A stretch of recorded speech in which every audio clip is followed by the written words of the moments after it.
Kumusta? Kung ikaw yung tipo ng tao na may malaking ideya o kaya may negosyong gustong palaguin, alam mo may dalawang tanong na pinakaimportante sa lahat. Una, sino ba talaga yung kinakausap mo? At pangalawa, kailan at paano mo sila kakausap sa paraan na talagang makikinig sila? Yan yung dalawang tanong na sasagutin natin ngayon. Okay, so heto yung magiging game plan natin. Magsisimula tayo sa isang napaka-common na pagkakamali para maiwasan na natin yan. Tapos, ituturo ko sa inyo kung paano buuin step by step yung larawan ng ideal customer nyo. Susundan natin yung bawat hakbang nila mula sa pagiging estranghero hanggang sa pagiging fan. At sa huli, pagsasama-samahin natin lahat yon para malaman natin yung eksaktong mensahe na dapat nating sabihin sa eksaktong panahon. Handa na ba kayo? Tara, simulan natin! Okay, unang tanong, at gusto kong maging tapat ka sa sagot mo. Para kanino ba yung produkto o serbisyo mo? Kung ang unang pumasok dyan sa isip mo ay para sa lahat, nako, dito mismo tayo mag-uumpisa dahil yan ang pinakaunang bitag na kailangan nating iwasan. Imaginein mo to, nasa isang mataong concert ka at sumigaw ka ng, "Hoy! Sinong lilingon? Siguro wala, o baka lahat sila maguguluhan lang." Pero paano kung sumigaw ka ng, "Hoy, Michael," yung mga Michael lang ang lilingon, di ba? Ganun na ganun din sa marketing. Yung mensaheng para sa lahat ay parang ingay lang, walang pumapansin. Para mapakinggan, kailangan nating mamili kung sinong tatawagin natin sa pangalan. Kailangan nating mag-focus. At dito na pumapasok yung konsepto ng target audience. Simple lang yan. Sila yung grupo ng tao na pinakamalamang na interesado at kikilos sa sasabihin mo. Sila yung bibili, sila yung mag-share, sila yung magiging fan. Kapag sa kanila tayo nakafocus, bawat piso, bawat oras na ginugugol natin sa marketing sulit, hindi nasasayang. So ang tanong, paano natin sila mas makikilala? Isipin mo, nagbubuo tayo ng isang tao mula sa wala. Umpisahan natin sa pinaka-basic, sa kalansay. Ito yung tinatawag nating demographics. Ito yung mga facts. Ilang taon na siya? Lalaki ba o babae? Taga saan siya? Magkano yung kinikita niya? Ito yung pundasyon. Malakas, matibay. Pero, buto pa lang yan. Okay, so may kalansay na tayo. Pero syempre, ayon nating kausapin ng isang walking skeleton, 'di ba? Kailangan nating siyang bigyan ng laman, ng puso. At yan yung interests. Ito yung nagbibigay ng personalidad sa kanya. Anong mga hilig niya? Mahilig ba siya sa hiking, sa pagluluto, sa K-pop? Dito na natin siya nakikita bilang isang tunay na tao. Okay, kompleto na. May kalansay, may personalidad. Pero may isang malaking tanong, saan siya tumatambay?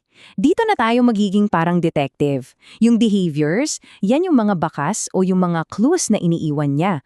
Ano mga YouTube channel ang pinapanood niya? Sinong mga fina-follow niya sa Instagram? Dito natin malalaman kung saan natin siya dapat abangan at kausapin. So kahit na-identify na natin yung audience natin, meron pa yung iba't ibang level dyan. Isipin nyo yung target sa archery, yung gitnang-gitna, yung bullseye, yan ang primary audience mo. Sila yung 100% focus mo, yung perfect match, tulad ng halimbawa, mga babaeng 30 to 55 na super hilig sa interior design. Tapos, meron ding secondary audience. Sila yung mga nasa labas na bilog. Posibleng customer din sila pero hindi para sa kanila yung pangunahing mensahe. Bakit ito mahalaga? Para hindi lumabo yung usapan. Para laging diretso sa bulsa yung tira natin. Okay, so madalas, pagkatapos ng research, heto yung nakukuha natin. Isang linyang puno ng data. Babae, 32 to 45, may interest sa wellness. Tama naman. Pero paano mo siya kakausap? Ano sasabihin mo?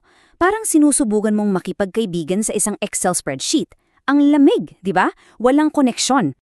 At ngayon, tadaan! Tingnan nyo yung pagbabago. Yung malamig na data, biglang naging si Maria. May pangalan, may edad, may trabaho. Alam pa natin kung anong binabasa niya at kung saan siya nag-grocery. Bigla, may mukha na yung audience natin.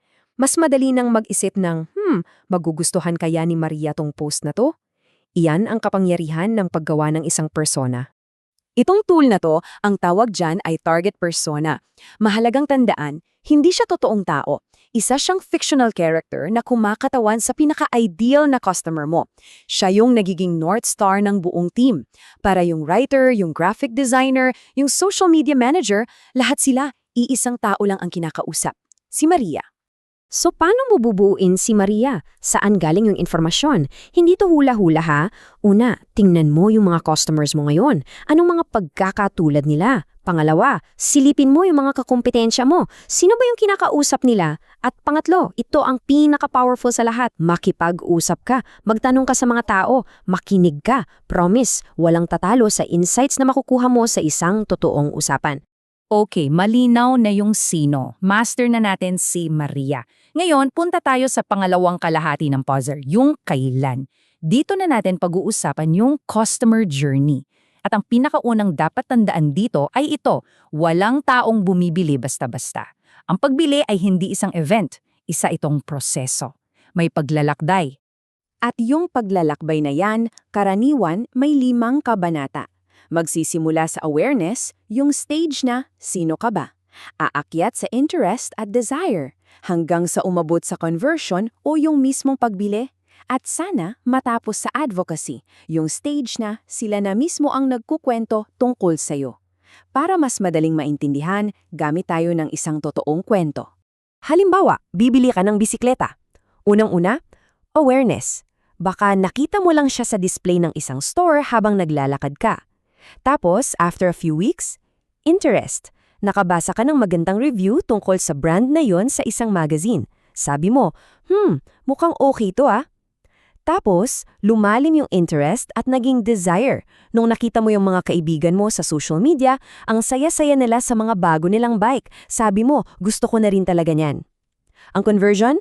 Dumating nang biglang nag-announce yung store ng holiday promo. Perfect timing. At sa huli, advocacy. Sobrang nagustuhan mo yung bike mo, kaya ikaw na mismo yung nagpo-post at nagkukwento sa iba. See? Isang mahabang proseso. Itong buong proseso na to, madalas nating makikita bilang isang marketing funnel. Bakit funnel? Kasi parang embudo. Sa taas, malapad, maraming pumapasok. Pero habang bumaba sa bawat stage, kumikipot, kumukonti yung mga tao. At heto yung gusto kong tandaan nyo. Normal yan. Hindi yan failure. Natural yan na proseso ng pagsasala. Ang trabaho natin ay hindi piliting bumaba ang lahat. Ang trabaho natin ay gabayan yung mga tamang tao para makarating sila sa dulo. At dito ngayon nagtatagpo yung sino at yung kailan. Dito ang magic. Tingnan nyo, sa awareness stage ang iniisip ng customer ay, ano to? So ang mensahe mo dapat, simple lang, hi, ito kami.